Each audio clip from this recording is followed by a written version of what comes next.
ভরতপুর কিষাণ মন্ডিতে গবাদি পশু বিতরণ ঘিরে কোন্দল তৃণমূলে, তালিকায় গড়মিল রয়েছে।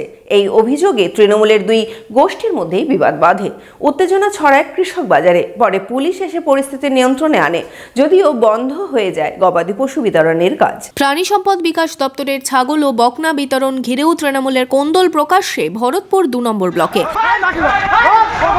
বিবাদ মেটাতে লাঠি হাতে তেড়ে গেল পুলিশ। ঘটনাকে ঘিরে উত্তেজনা ব্লক অফিস চত্বরে। ব্লক অফিসে পশু বিতরণ শুরু হতেই মালিহাটি পঞ্চায়েত প্রধানের স্বামী অঞ্চল তৃণমূল সভাপতি রেজাউল শেখের সাথে বিবাদে জড়িয়ে পড়েন তালিবপুর পঞ্চায়েত প্রধান মোহাম্মদ রবি শেখ। যে লিস্ট অনুযায়ী গবাদি পশু বিতরণ হচ্ছে তাতে গড়মিল রয়েছে।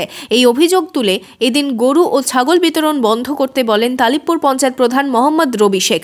এই নিয়েই দুপক্ষের মধ্যে বিবাদ বাধে, উত্তেজনা ছড়ায় ব্লক অফিস চত্বরে। খবর পেয়ে ঘটনাস্থলে পৌঁছয় পুলিশ এবং লাঠি উঁচিয়ে দুপক্ষকে সামাল দেয়। তালিবপুর অঞ্চলের প্রধান মানে নিজেকে বেতাস বাদশা মনে করে, উপরভাগে থুতু বেড়ালি গায়ে পড়বে, তো সে আমারই দলেরই একজন মানে প্রধান। তো এত উচ্ছৃঙ্খল করছে যে সেটা বরদাস্ত করা হয়তো মুশকিল হচ্ছিল। তাই কিছু সংখ্যক মানুষ তাকে বলা হয়েছে যে ভাই যদি লিস্টের মধ্যে কোনো ভুল ত্রুটি থাকে সেটা বসে, যেহেতু ডিএম সাহেব পারমিশন দিয়েছেন, এখানে গোষ্ঠীর যারা মহিলা আছে প্রত্যেকটা গোষ্ঠীর বেনিফিশিয়ারি এখানে প্রেজেন্ট ছিল, তাদের হাতেই তোলা হচ্ছে। এখানে ব্যক্তিগত ব্যাপারে কেউ তো ছাগল বা গরু কেউ নিয়ে চলে যায়নি। তো ওর মানে যেটা করেছে সেটা হওয়ার ছিল না। কি লিস্ট হয়েছে সেটা দেখায়নি। তারপরে সেখানে গিয়ে দেখলাম যে উল্টোপাল্টা একটা লিস্ট হয়েছে কিছু, সেখানটায় সেইভাবে আমরা বললাম যে আজকের দিনটাই স্টপ থাক।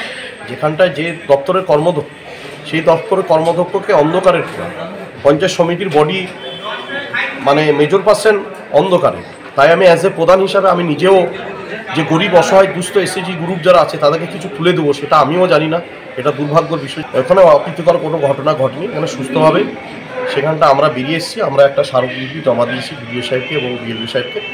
তিনি বলেছেন, আশ্বাস দিয়েছেন আগামী দিনে যাতে গরিব মানুষরা পায়। শুধু তালিবপুর পঞ্চায়েত প্রধানই নয়, এই লিস্ট নিয়ে প্রশ্ন তুলেছেন পঞ্চায়েত সমিতির মৎস্য প্রাণী সম্পদ কর্মাধ্যক্ষ। মোটামুটি আমরা দেখলাম যে উল্টোপাল্টাভাবে সব নামধাম আছে, যার ফলে আজকে আমরা বলেছি আজকে স্থগিত থাক, পরবর্তীকালে আলোচনা সাপেক্ষে বিলি করা হবে।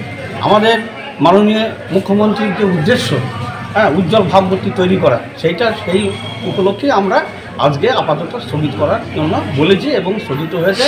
এই দিন ব্লকের 7টি পঞ্চায়েত এলাকার 10টি গ্রুপের সদস্যদের মধ্যে ছাগল ও 6 জনকে বকনা বাছুর বিতরণ করার কথা ছিল। তবে তা বিতরণ শুরু হতেই গন্ডগোল বাধে, এরপরই তা বন্ধ হয়ে যায়। এখানে বকনা বাছুর বিলি হওয়ার কথাই ছিল, বিলি শুরুও হয়েছিল, কিন্তু কিছু আনটুয়ার্ড ইনসিডেন্টস ঘটেছে। দেখা যাক, আমার ঊর্ধ্বতন কর্তৃপক্ষকে জানানো হয়েছে, প্রশাসনকেও জানানো হয়েছে। ডিএম অ্যাপ্রুভ যে লিস্ট, সেই লিস্ট অনুযায়ী বিলি কাজ চলছিল, কিন্তু কিছু আনটুয়ার্ড ইনসিডেন্টস ঘটেছে। এবার দেখা যাক, ঊর্ধ্বতন কর্তৃপক্ষ নিশ্চয়ই সুনির্দিষ্ট পদক্ষেপ নেবেন। যদিও এরপরই বন্ধ হয়ে যায় গোষ্ঠীর সদস্যদের মধ্যে গবাদি পশু বিতরণ।